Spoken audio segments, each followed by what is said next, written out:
আসসালামু আলাইকুম আরহামতুল্লাহি আবরকাতুহ। ঈদ মুবারক, ঈদ মুবারক, ঈদ মুবারক। সকলকেই পবিত্র ঈদ উল ফিতরের শুভেচ্ছা অভিনন্দন। প্রিয় বন্ধুরা, পবিত্র ঈদ উল ফিতরের দিনে ভুলেও 7টি কাজ আপনারা করবেন না। মারাত্মক এই 7টি ভুল যদি আপনারা করেন, আপনাদের পাপ হবে, গুনাহ হবে, পরকাল অনেক পিছিয়ে যাবে। পবিত্র মাহে রমাদান মুবারক মাসে আমরা নেকের কাজ করেছি, সওয়াবের কাজ করেছি, আমরা জান্নাত পাওয়ার আশা করে আমরা দোয়া করছি। এর জন্য আমরা চাই না যাতে রমজান মাসের আমলগুলো বরবাদ হয়ে যাক। প্রিয় বন্ধুরা, যেই 7টি ভুল কাজ, তার 1 নম্বরে পবিত্র ঈদের দিনে রোজা রাখা হারাম। সারা বছরে মনে রাখবেন, সারা বছর রোজা রাখা গেলেও 2 ঈদে রোজা রাখা যাবে না। দ্বিতীয় নাম্বার, গান বাজনা করা যাবে না। লাহুয়াল হাদিস দ্বারা পবিত্র কোরআনুল কারীমের সূরা লুকমানের মধ্যে জানিয়ে দিয়েছেন গান বাজনা হারাম। আমরা অনেকে আছি ঈদের দিনে এই গান বাজনা আনন্দ উল্লাস নিয়ে আমরা মাতিয়ে থাকি। এর জন্য গান বাজনা কেউ করবেন না, এটা হারাম।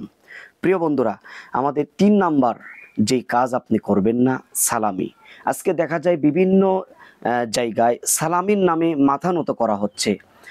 শালি দুলাভার কাছে সালামি নিতে, ঈদের বোনাস নেওয়ার জন্য, সালামি নেওয়ার জন্য সে অন্যায় করে ফেলছে, শিরকের কাজ করে ফেলছে। এই জন্য সালামি নিতে গিয়ে আপনার মাথা যেন নত না হয়, আপনি পায়ের কাছে যেন মাথা নত না করেন। 4 নাম্বার, নামাজকে অবহেলা করা। মনে রাখবেন, পবিত্র ঈদ উল ফিতর, ঈদ উল আজহার দিনের প্রথমেই, দিনের শুরুতে সকালের ফজর নামাজ সবচেয়ে বড় ইবাদত। ঈদের দিনে ঈদের নামাজ পড়া ওয়াজিব। ঈদের নামাজ আপনি 100 দিন পড়লেও একক তো ফজর নামাজের সোয়াব পরিমাণ আপনার নেকি হবে না। প্রিয় বন্ধুরা, এর জন্য নামাজকে অবহেলা করা যাবে না। 5 নাম্বার, বিনোদনের নামে যেই নাটক ছবি ঈদের মাসে আসে, ঈদের মধ্যে আসে, এই বিনোদনের নামে এই নাটক ছবি এগুলো দেখা যাবে না। অনেকেই এমবি ভরে, অনেকেই মোবাইল ফোনের মধ্যে এমবি ভরে তারা বিনোদনের নামে যেই ছবি নাটক এগুলো দেখে। 6 নাম্বার, পর্দা খেলাফ করা। আপনি নতুন জামা বানিয়েছেন, আপনি অন্যকে আপনার এই জামা দেখানোর জন্য আপনি পর্দার খেলাফ করছেন। পাশের ভাই, বন্ধু, আত্মীয় স্বজন, খালাতো ভাই, চাচাতো ভাই, তাদেরকে আপনার নতুন কি পোশাক কিনলাম, এই পর্দার খেলাফ করা যাবে না।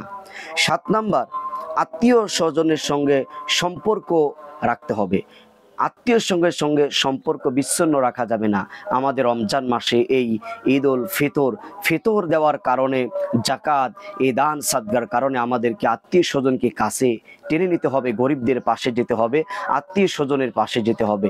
এই জন্য পবিত্র ঈদ উল ফিতরের দিনেও আত্মীয় স্বজনকে সালাম দিবেন, সবার সঙ্গে ভালোবাসা দিয়েই জীবনযাপন করবেন। তারপরে আল্লাহ রাব্বুল আলামিন যেন আমাদের জীবনের শেষ রমজান এই রমজান হতে পারে, এই জন্য বেশি বেশি আল্লাহ তাআলার কাছে দোয়া করবেন।